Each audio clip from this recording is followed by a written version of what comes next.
জয় বাবা লোকনাথের জয়, জয় বিশ্বাসনাথ বাবা লোকনাথ, জয় বারোদির ব্রহ্মচারী, জয় বাবা লোকনাথের জয়। হ্যাঁ, জয় বাবা লোকনাথ। দাদা, আমি সুনীল নস্কর, আসানসোল থেকে লিখছি। বাবা লোকনাথের অসীম কৃপা আমার জীবনে দাদা। আমার বিয়ে বহু বছর অতিবাহিত হয়ে গেলেও আমাদের কোনো সন্তান ছিল না দাদা।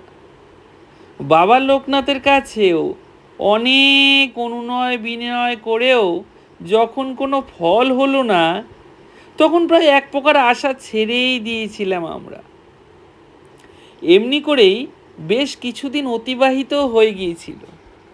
কিন্তু হঠাৎ একদিন বাবা লোকনাথ আমায় স্বপ্নে দেখা দিয়ে বললেন, কী রে বাবা, আগে তো সন্তান দাও বলে মাথা শেষ করে দিতিস, এখন যে আর বলছিস না বড়?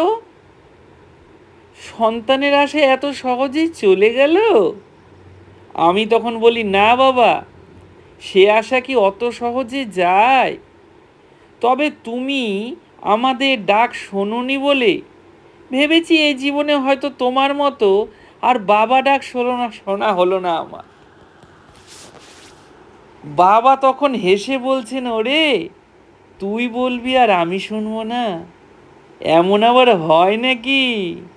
আসলে আমিও সঠিক সময়ের অপেক্ষায় ছিলাম।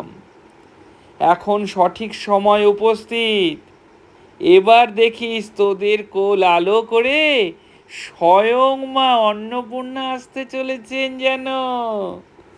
আমি শুনে পরম আনন্দে বাবাকে প্রণাম করতেই স্বপ্নটি আমার ভেঙে যায় দাদা।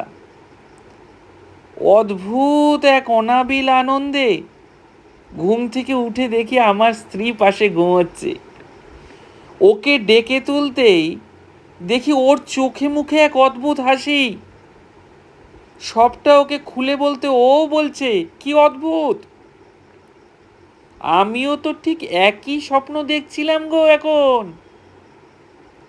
সবটা শোনার আগেই তুমি আমায় জাগিয়ে তুললে। এরপর দাদা আমাদের দৃঢ় বিশ্বাস জন্মে যে সত্যি সত্যি আমরা বাবা মা হতে চলেছি। আমাদের কোল আলো করে স্বয়ং অন্নপূর্ণা আসছেন যে। দাদা, বর্তমানে আমার স্ত্রী 6 মাসের সন্তান সম্ভবা।